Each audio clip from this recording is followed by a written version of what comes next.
Imagine waking up one morning and finding out that your SIM card has been swapped and all your money stolen. Imagine checking your bank balances and discovering that too has been wiped dry. But that is the reality for the over 30 million Safaricom users today. Already, data shows that 9 million of mobile banking customers have already been subjected to mobile money and mobile banking fraud. Most victims suffer in silence, their misery only known to them and those who care to listen. Yet, the giant TELE-CONS continues to thrive. M-Pesa alone makes a profit of 50 billion shillings per year. That means an average of 1,600 shillings per second. That's right. You heard me correctly. The 10 seconds you pondered to think about it, Safaricom has already made 16,000 shillings. This is the huge pie that makes crooks salivate, if only for the crumbs. The schemers try every trick in the book. They tirelessly employ every deceitful maneuver known to man, driven by an insidious hunger for even the tiniest morsel of this coveted treasure. And this is how Kenyans lose their hard-earned cash that they have entrusted Safaricom for safeguarding. As you sit back to hear the tales of the scammers and their victims, please subscribe, like, and share.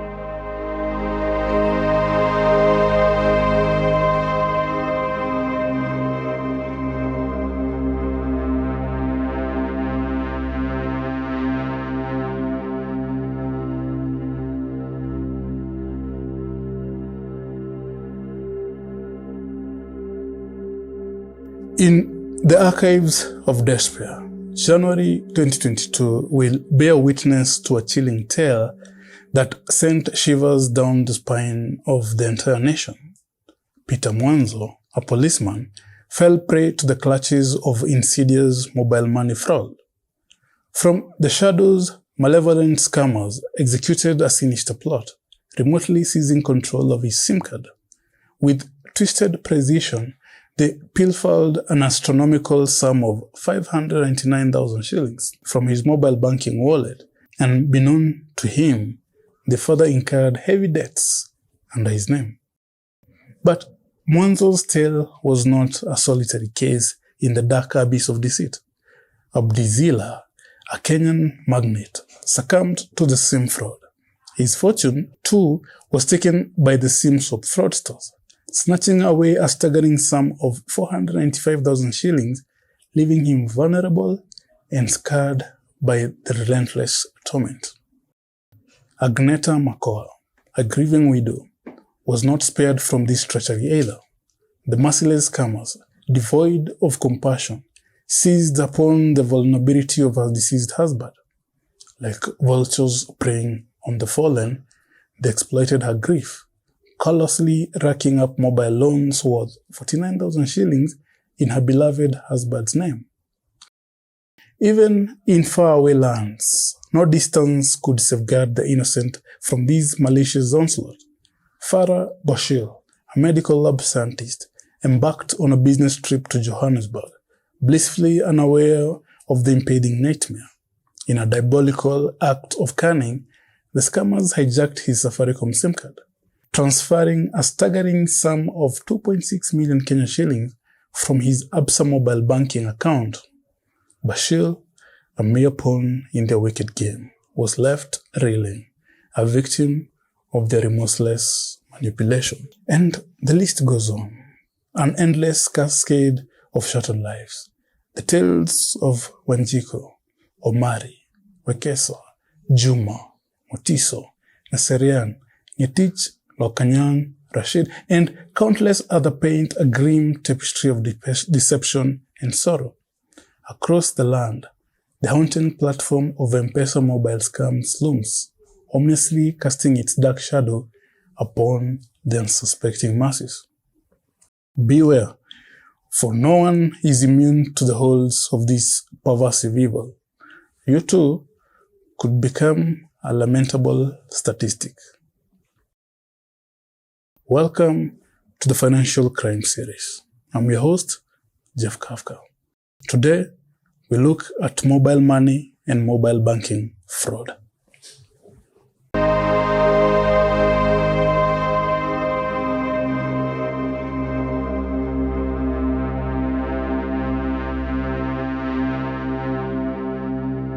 Ryan Abaga Nyagaka was admitted to JKUAT in 2015 to study computer engineering. His dream? To be a computer programmer who would solve basic problems of Kenyans.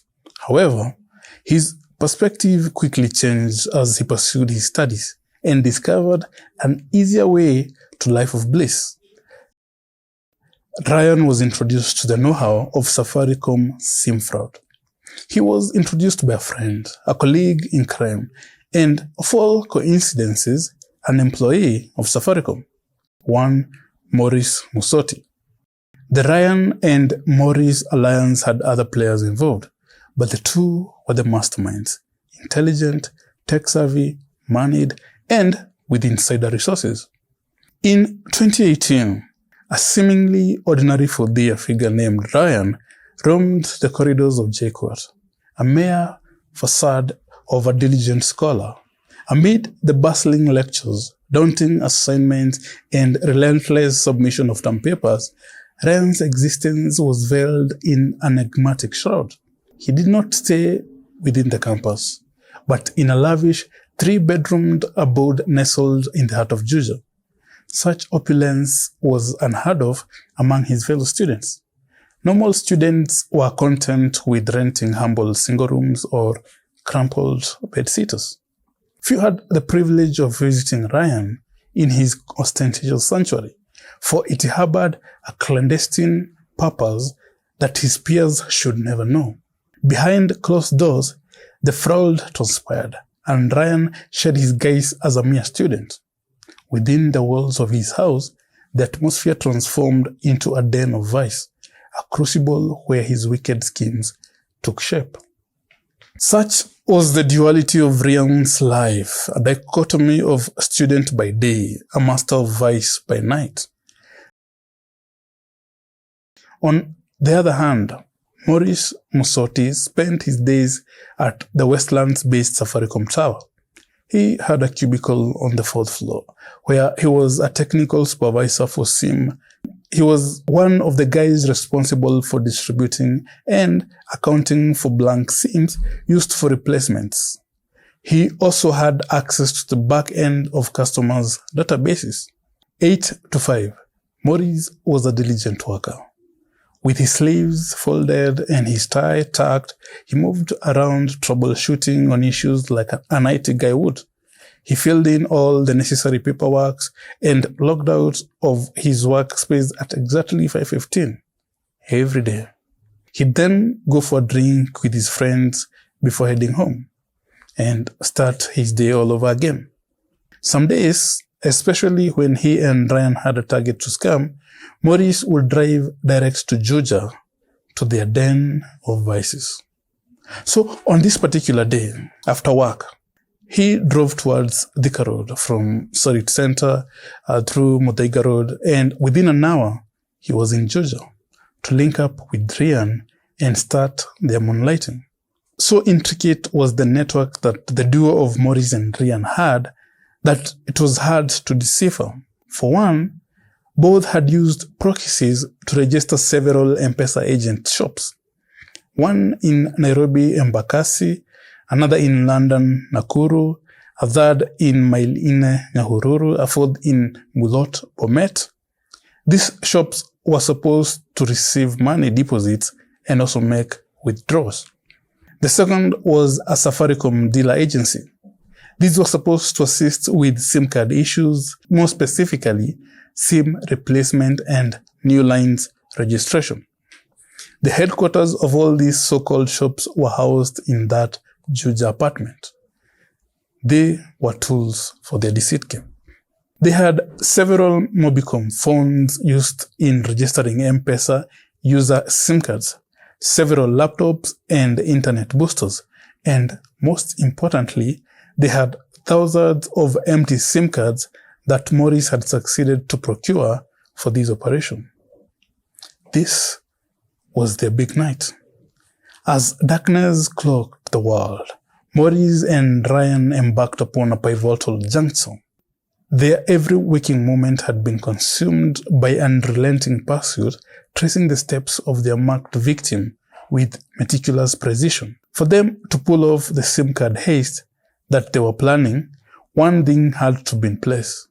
The phone of the victim had to be off, or the SIM card had to be offline. They had studied the Mark, a 58-year-old lab technician and businessman, a man who traveled a lot, a man with a large M-Pesa float and had a business account that he was operating through his phone. Mobile banking, where you use the phone to transfer money from the bank or to the bank through M-Pesa. On this night of the heist, the Mark had traveled to South Africa. Therefore, Ryan and Maurice knew that his SIM card was offline. This is how they operated. First, using their pawns that they had trained and paid, the duo masterminds planned to have about 5 people call random friends of the Mark inquiring about his whereabouts. That was between 3 p.m. and 4 p.m. Ryan, the genius hacker, had accessed the victim's contacts and was able to get numbers of those close to the Mark. On the second day in South Africa, it is reported that the Mark got calls from his family and friends who told him that some people were looking for him. Nobody thought much about it. Second, using malware to infiltrate the Safaricom network, the duo was able to initiate a swap SIM card request. This request was sent to the victim. That was at exactly 5:34 p.m. But as per the duo's plan, the victim was in South Africa, so the line was as good as offline. Many more requests for the swap were sent, and the victim kept on ignoring the messages. From South Africa, he could not call Safaricom customer care to ascertain the issue. Unknown to the victim, the duo had now started the process of swapping. They had his ID details, and they were able to bypass other requirements using the hacking knowledge. At around 10 p.m., the duo had replaced the victim's SIM card. They then reactivated the M-Pesa account by bypassing the old password and creating a new one. And within no time, they were able to transfer the 80,000 shillings in M-Pesa digital wallet to a Pesa-Link connected account. After gaining access to the victim's SIM and M-Pesa, the duo would log into his Absa online account. From the tracking information they had purchased from the victim's associates, the duo knew his online banking password and security question answers.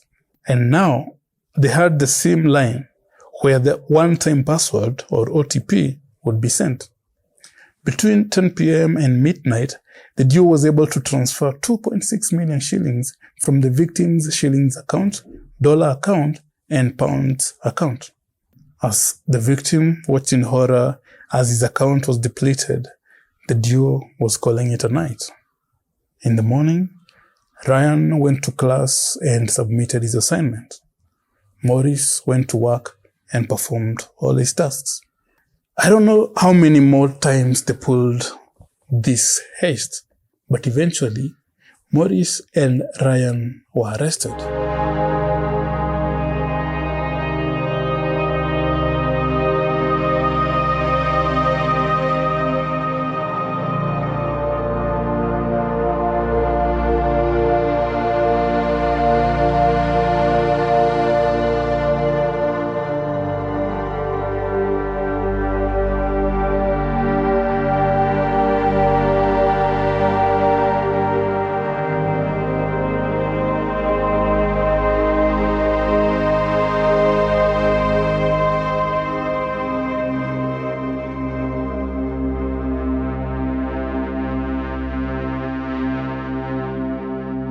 They left a trail of devastation, and 3 distinct lessons emerged from the duo. First, kikulacho ki nguoni mwako. or Kikulacho Kinguoni mo Safaricom. The masterminds of SimSwap scams are employees of Safaricom. The telco's sustainability report shows that Safaricom fires an average of 20 employees every year for the above offenses. 28 were fired in 2021, 22 employees were fired in 2022, and we're waiting to see how many will be fired in 2023. Second, the solution is within the youth. While still at campus, they already understand the network and software of the telcos and can bypass security walls and hack into sensitive information. Probably Ryan would be a great brain on how to seal the loopholes that the hackers use. And third, the duo had hundreds, if not thousands, of students. This unfortunately meant that although the duo had been arrested, their seeds had already been spread across the country. Some of the students were in Bomet, a remote town on your way to Narok, a town called Mulot.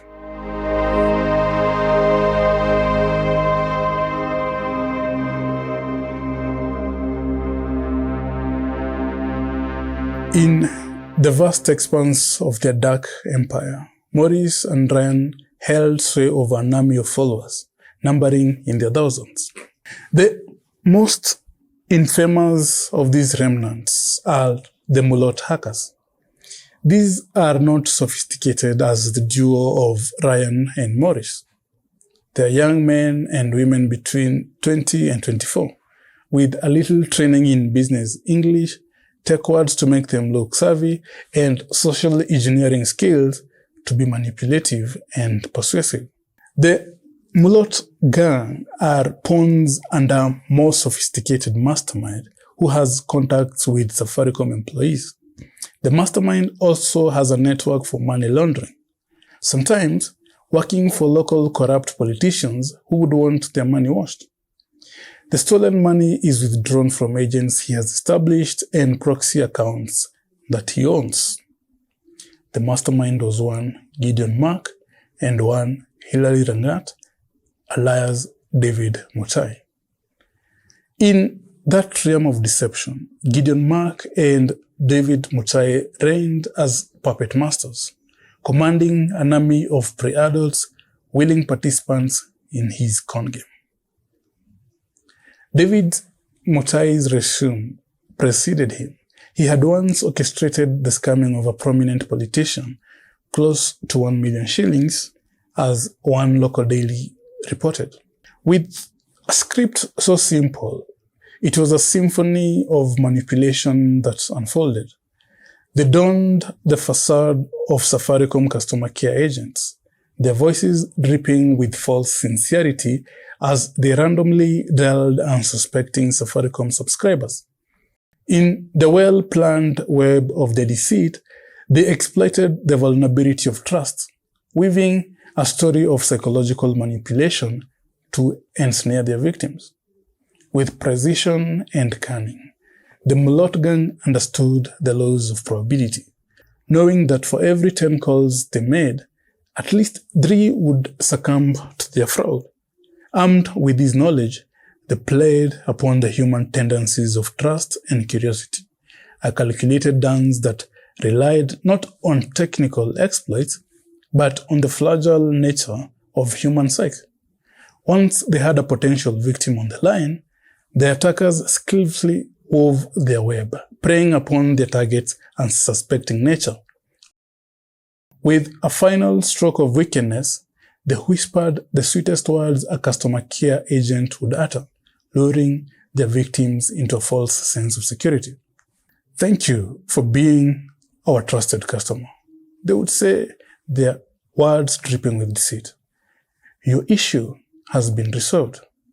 Kindly restart your phone to witness the changes take effect." In this simple but devastating deception, the Mulot gang played their part flawlessly. They targeted anyone, but capitalized on the elderly, the illiterate, and the easy-trusting humanity. The echoes of the manipulation crushed the lives of their victims, leaving behind shattered trust and stolen identities. Within the moment the victim switches off his phone, the fraudsters will have usually swapped the SIM card, reset the M-Pesa PIN, transferred all money that is contained therein, borrowed more money from loan apps like Mshwari and Fuliza, and contacted close contacts of the victim with a fake distress call to access more money. On social media, the Mulot gang had hundreds of profiles pretending to be official Safaricom representatives, sometimes responding to customer requests faster than the company's verified customer care accounts. The fraud accounts copy Safaricom's branding and language to get unsuspecting customers to disclose personal information including ID numbers, transaction details, and PINs. On a more sophisticated level, the Mulot gang will have a marked victim. Someone with a cash float. Someone with a large cash float. Someone with a mobile banking platform. Someone whom they will just need to have their mobile phone switched off so that they can swap his or her SIM card. Gideon Mark and his gang had their mark on 4th January 2022. Ironically, the gang of miscreants targeted an officer of the law, the Kasarani officer commanding police division.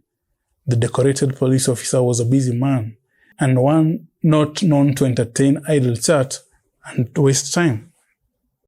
So, on the evening of January 4, the OSPD received a call from a private number. It was the Mulot gang calling. He received the call.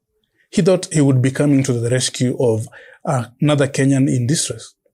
But he had a lot of nothings. Idle giggling and a lot of motorbike revving in the background. Annoyed, the officer of the law disconnected the call. Immediately, his phone rang again. The same private number. Ni nani? He asked angrily. Again, he heard the juvenile giggling incoherently. So he hung up. Then another call. So he let this one ring all the way. But as soon as it ended, the phone started to ring again. He disconnected the call and quickly put his phone on flight mode. He wanted to catch a break. But unknown to him, he had fallen right into the trap of Gideon Mark and his Mulot gang. The plan was to make him switch off his phone or put his line offline. The SIM was quickly swapped, and in a few short hours, between 9:14 p.m. and 12:06 a.m., the OCPD had lost 597,000 shillings to Gideon Mark and his Mulot gang. The suspect behind the Mulot gang was arrested on 8th January 2022 and arraigned at court. Once Gideon Mark was arrested, his foot soldiers lacked a leader. Each went his way to try and make a life out of the pieces that they had been left with. But unbeknownst to the unsuspecting Kenyan populace, a malevolent mastermind lurked in the shadows, meticulously plotting and scheming to orchestrate what would go down in infamy as the greatest Fuliza heist in history. Prepare yourselves, for in the next part, we shall delve into the depths of this audacious operation, where a team of cunning young men dared to challenge the very foundations of financial security.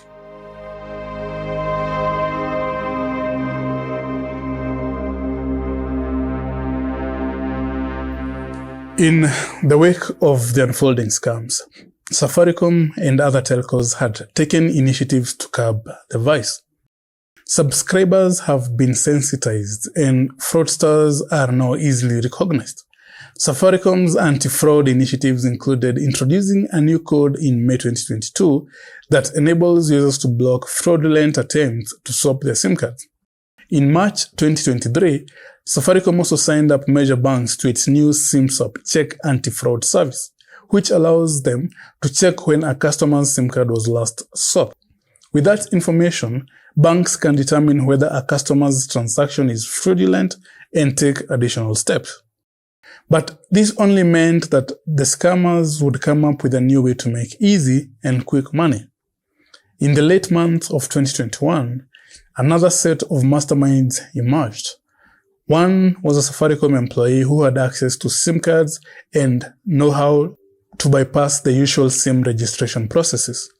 The other was a well-connected wheeler dealer with access to a registry with a database of ID numbers.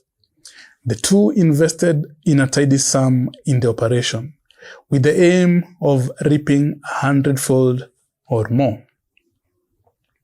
With unparalleled audacity, this nefarious syndicate set their sight on a prize of unparalleled proportions, aiming to pilfer a staggering sum close to 1 billion shillings through the exploitation of Fuliza. The details of this intricate plan, cleverly woven and hidden in darkness, will be laid bare before your eyes from somewhere in Kiamunyi, Nakuru. A few kilometers from Nakuru town, on your way to Kabarak, a robust residential estate dawns the road on both sides. Dotted with residential houses commonly referred to as plots, this area is home to many people who work and live in Nakuru.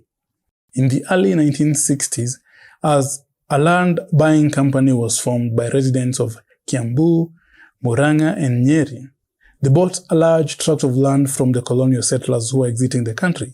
Since they didn't have an automated name generator for their company, they used the initials of the home districts: Ki from Kiambu, Mu from Murang'a, and Nyi from Nyeri, Kiamunyi. But other than the miscreants who are the subject of this story, Kiamunyi's most famous resident is one Masinjeri.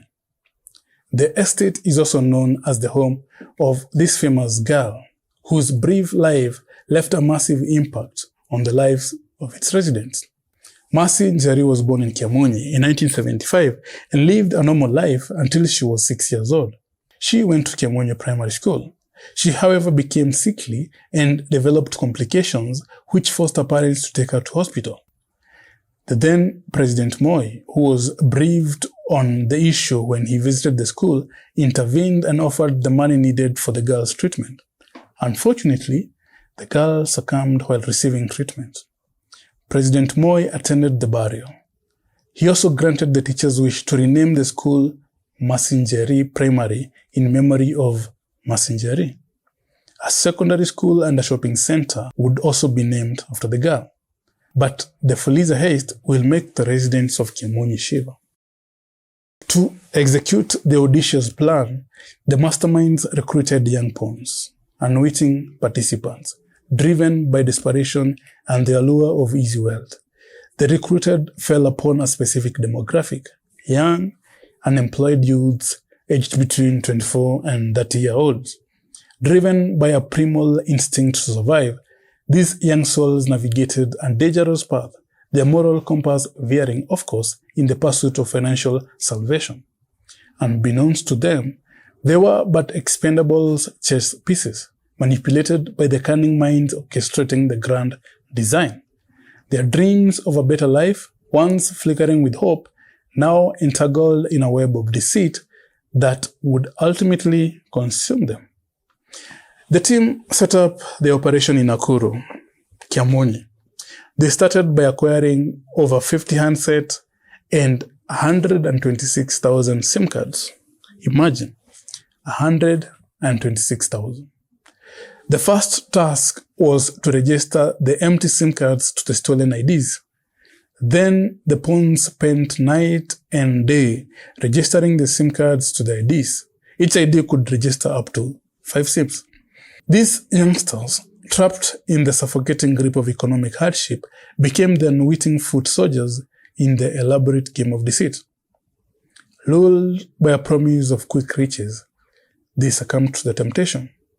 Blinded by the temporary solace that material wealth seemed to offer them, in their vulnerable state, they became pawns, mere cogs, in the intricate machinery of the mastermind, Peter Gitahi. Step 2. With the SIMs duly registered, they became conduits for the flow of illicit wealth. Each day, each person was tasked with executing over 200 transactions, a process of money changing hands from one SIM card to another SIM card, airtime purchases, cash withdrawals, cash deposits. Yet, what lay beneath the surface was a startling revelation. The same funds circulated through the vast network of the 126,000 SIM cards that they had registered. Step number 3. They meticulously monitored the limits imposed by Fuliza and M-Shwari, cunningly doing more transactions to optimize their limits. Borrow, send money to one number, receive money from another number, repay the borrowed amounts, increase the limit, and repeat the process. A symphony of manipulation played out tirelessly, day in, day out, from the break of dawn until the late hours of the night. Their endeavors knew no respite. Within the house in Kiamunyi, the team had 14 Mobicom phones used in registering M-Pesa user SIM cards, about 6 laptops, 50 mobile phones, 7 routers, and associated Safaricom lines. They also had over 1,000 Safaricom subscribers registration forms and over 200 ATM cards from all major banks. After 9 months, perfectly timed as the gestation period for their heist, the masterminds decided to cash out. Each SIM card could now be cashed out with the minimum borrowing for Fuliza and M-Shwari. On estimate, each SIM card had limits of between 3,000 shillings and 15,000 shillings, depending on the date of registration. It was at that time that the Fuliza managers noticed the spike in Fuliza borrowing and defaults in repayments. Investigations were launched, and after a report was filed to the Banking Fraud Investigation Unit in August 2022.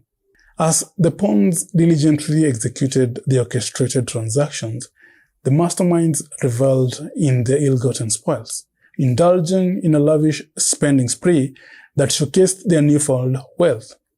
With a brazen disregard for the law and a sense of entitlement born from their devious exploits, they ventured into the world of conspicuous consumption.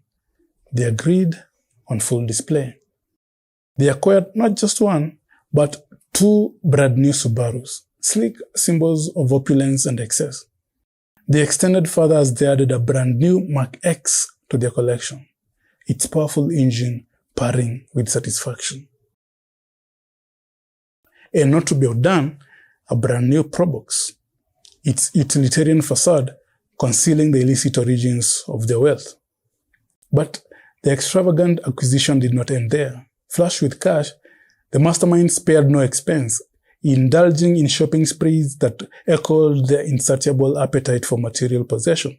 From high-end gadgets to designer clothing, their ill-gotten fortune flowed into various luxurious items, each acquisition serving as a testament to their audacity and disregard for the consequences of their actions. It was not until February 2023 that the DCI caught up with them at their base in Kiamunyi. The mastermind was Peter Gitai. The pawns were named as Isaac Kipkemoi, Gideon Rono, Maxwell Ribodo, Gideon Kirui, Moses Rono, Collins Kipyegon, and Edwin Cheruiyot. As we end this story, know that as long as you are a subscriber, you are a target to these scams and the scams that are being invented. Precaution is your right. Thank you for tuning in to our financial crime series. We hope this journey has shed light on the dark underbelly of financial misconduct and its far-reaching consequences. Remember, awareness is key in combating these crimes, and together we can strive for a more transparent and accountable financial landscape. Stay vigilant, protect your assets, and empower yourself with knowledge. Join us next time as we continue to unravel the mysteries behind the financial crimes and work towards a future where integrity and ethics prevail. Signing out, Jeph.